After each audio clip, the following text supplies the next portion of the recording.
Can Oroville Dam's badly damaged spillway hold up through the rainy season? For 3 weeks, Oroville Dam's fractured main spillway and the surrounding hillsides have taken a nearly non-stop pounding. The stunning waterfall crashing down what's left of the 3,000-foot concrete span has split the spillway in two and carved massive canyons on either side. The Department of Water Resources, which operates the dam, has had little choice. The state agency had to force water down the damaged spillway to avert a potentially catastrophic wall of water from pouring out of Lake Oroville when the reservoir filled to the brim. Feb. 12 and dam operators watched in horror as the hillside below the never-before-used emergency spillway started to wash away. That sparked the frantic two-day evacuation of 188,000 downstream residents. In the weeks since, the state has continued to blast water onto the battered main spillway, albeit in reduced volumes, to reduce water levels in the immense reservoir that sits behind the earthen dam. Lake Oroville, the state's second-largest reservoir, has receded to the levels required this time of year to absorb a huge rainstorm. So, with at least 5 more weeks to go in California's rainy season, and billions of gallons of water waiting to rush into the reservoir when the snowpack blanketing the Sierra Nevada melts this spring, the question on the minds of many living in the Sacramento Valley is this: just how long can the badly damaged spillway hold up?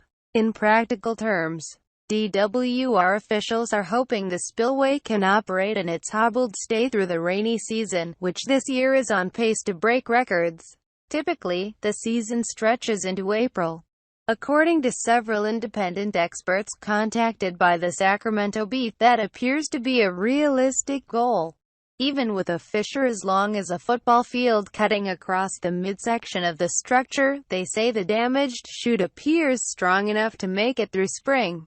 The top two-thirds of the span, including its critical release gates, appears to be undamaged, and the bottom third, while broken up, appears to sit on stable rock. The jagged tear in between has misdirected a portion of the powerful flows cascading down the spillway onto the adjoining hillsides, carving deep ruts on either side. But that erosion, while dramatic, isn't undermining the top of the spillway or posing a threat to the main earthen dam itself, according to geologist Jeffrey Mount of the Public Policy Institute of California. The spillway and dam are separated by a large triangle of hillside sitting on bedrock. The experts said the bedrock underneath the main spillway has proved more durable than the crumbly material that washed away so dramatically below the adjacent emergency spillway February 12. But they also said it's clear the state is in uncharted territory at Lake Oroville. DWR has ad-libbed its response from the start of the crisis, and can't be sure exactly what will evolve as the weeks progress. That's the number one question, said Joe Countryman, a flood expert and former engineer with the U.S. Army Corps of Engineers in Sacramento. They've got 24-hour surveillance on how it's operating, and so far, so good. For his part, DWR Acting Director Bill Croyle now speaks with confidence about the ability of the main spillway to last through spring. But the agency wasn't always so sure. After the crater formed in the lower third of the main spillway on February 7, DWR closed the spillway gates to check the damage. A day later, engineers resumed the flow of water, but gingerly, conducting test runs at low volumes of water to see how the spillway would stand up. The tests sent tons of concrete and soil down the chute in a gush of water the color of chocolate milk. Water also flowed over the sides, eroding the spillway sidewall and carving into the hillsides. Within a day or so, DWR officials said the water was pouring out clear and that the erosion on the spillway itself seemed to be in check. But they resisted ramping up the outflows and at one point dialed back slightly. To make sure the hillside erosion wouldn't topple an electrical transmission tower they deemed vital to dam operations. Meanwhile, with runoff from a wet, warm Sierra storm pouring into the reservoir, lake levels continued to climb. and DWR, in effect, was forced to choose between two bad, untested options: speed up releases over the damaged main spillway and possibly sacrifice the transmission tower, or let lake levels rise to the point that they crested the lip of an adjacent emergency spillway that had never been used in the dam's 48-year history. Officials wanted to avoid the emergency spillway. They knew the spills would be uncontrolled and send mud and timber rolling down the unlined hillside beneath the structure into the Feather River below. On February 11, the water from the swollen reservoir rolled over the emergency spillway lip, although the flows peaked at Ju.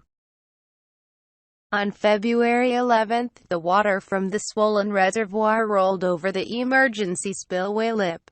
Although the flows peaked at just 12,000 cubic feet of water per second, a fraction of the 250,000 CFS the structure was supposed to handle, the effect was far worse than imagined.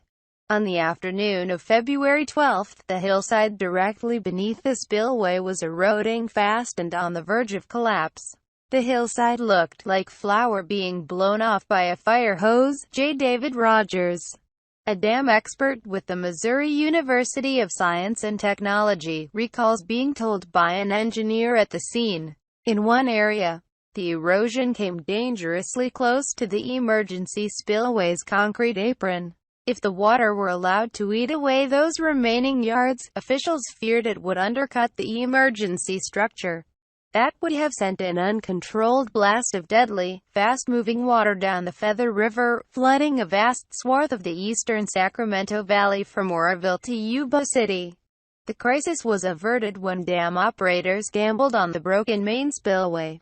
They sent an explosion of water, at 100,000 CFS, nearly twice as strong as what they had been dumping onto the fractured chute just hours before. The move paid off. The main spillway held, the transmission tower stood, and lake levels dropped below the emergency spillway. The mass evacuations in Oroville and other downstream communities were lifted 2 days later. How could the main spillway handle so much water in its dilapidated state? Experts say the bedrock below the remaining concrete chute appears to be nothing like the crumbly rock that eroded in the early days of the crisis. It's certainly much stronger than the weathered material on the upper portion of the hillside below the emergency spillway. They're like two different geologies, said Rogers.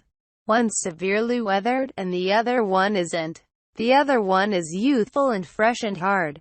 Mount, with the Public Policy Institute of California, said he initially worried the erosion would eat its way up the spillway, possibly endangering its gates and rendering the structure inoperable. At that point, the spillway is also much closer to the earthen dam that holds back the reservoir. But that upward erosion hasn't happened. The whole structure seems to be surprisingly stable, Mount said. Paul Tullis, an engineering consultant in Logan, Utah, who has studied spillway designs, said a kind of self-healing mechanism appears to have kicked in. The crater in the chute became large enough and filled up with so much water, it's acted something like a trampoline. The biggest gushes bounce away without beating too much into the chute. It has the ability to absorb and dissipate the energy, Tullis said. In the meantime, helicopters and dump trucks have hauled in thousands of tons of aggregate and concrete slurry to patch up the hillside below the emergency spillway. With the repairs taking hold, Croyle, acting director of DWR, has said, "I would not hesitate to use the emergency spillway, if necessary." Countryman, a member of the state's Central Valley Flood Protection Board, agreed that it looks as though the emergency spillway would be operable, given the bolstering. Nevertheless, he and others say it's preferable to avoid letting the reservoir fill completely again, sending water down the emergency structure uncontrolled. Over the past week, dam operators have throttled back flows from the main spillway nearly in half, to 50,000 CFS. "We haven't seen any further damage up and down the spillway," said Chris Orrick, a DWR spokesman. "We have seen erosion carve a new path down the hillside, but we haven't seen any additional erosion up and down the cement structure." Eventually DWR wants to reduce outflows from the main spillway to zero to do a more thorough inspection of the damage and figure out repair options. We have a lot to learn on the geology, Croyle said. Cutting back the releases also will enable crews to start dredging and hauling away the 150,000 cubic yards of rocky debris piled up in the Feather River Channel beneath the concrete chute. The piles have raised channel levels to the point that dam operators can't run Oroville Dam's hydroelectric power plant, normally its main source of water releases.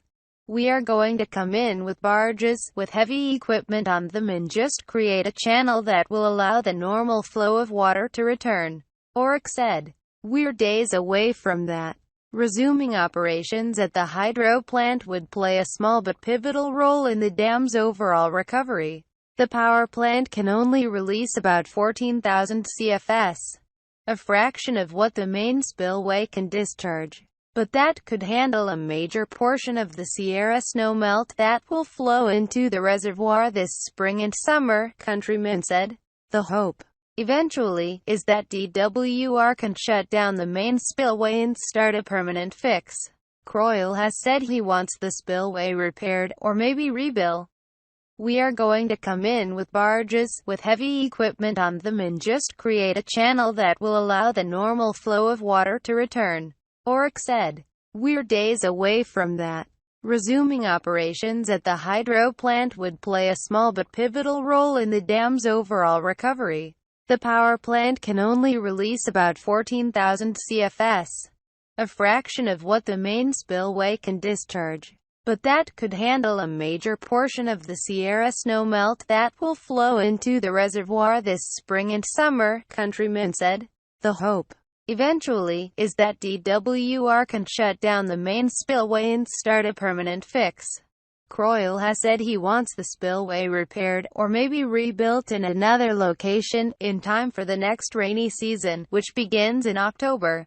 Croyle has declined to speculate on what caused the initial fracture in the main spillway.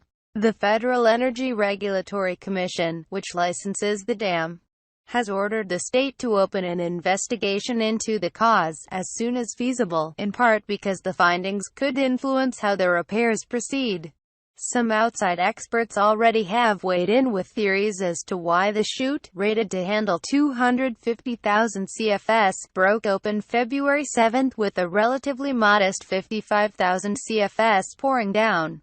Some, including Tullis, point to a phenomenon known as cavitation, in which the blast of tiny water bubbles gushing down the chute at 50 miles per hour effectively jackhammered holes in weakened sections of concrete.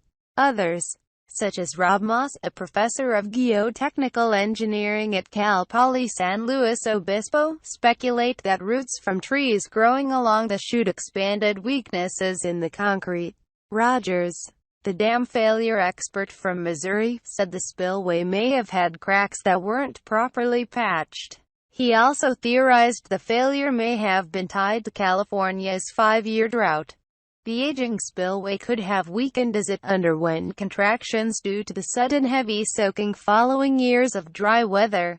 Whatever the cause, the experts say, problems at Oroville should serve as a wake-up call on the state of America's aging dams. At 48 years old, Oroville is actually slightly younger than the average American dam.